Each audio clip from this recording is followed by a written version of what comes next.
За СДСМ војната во 2001 година не постоеше, веројатно затоа некои нивни членови правеа се за да не учествуваат во неа.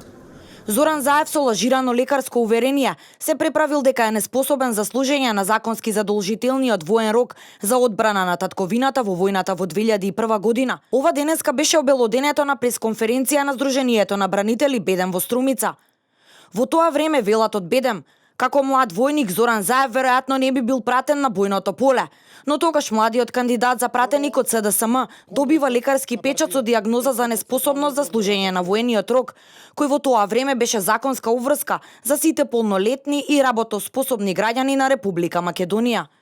Од тогаш, почитувани граѓани, поминаа повеќе од 15 години и како што можеме сите да видиме, Зоран Заев немал никакви здравствени проблеми, ниту пак имал некаква влошена здравствена состојба, како што пишувало во лекарското уверение на Заев, кое што му било издадено со цел да го избегне служењето на законски задолжителниот воен рок.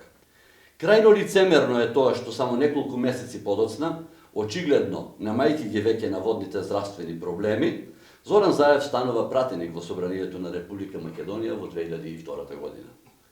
Само за подсетување, Заев за време на немилите настани во Куманово минатата година, ден по загинувањето на 8 македонски бранители, насмеан се фотографираше со јатаците на лице место каде што нашите браќа ги положија своите животи.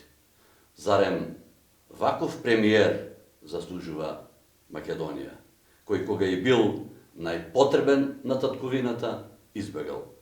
Зарем ваков човек ќе ги брани националните и државните интереси.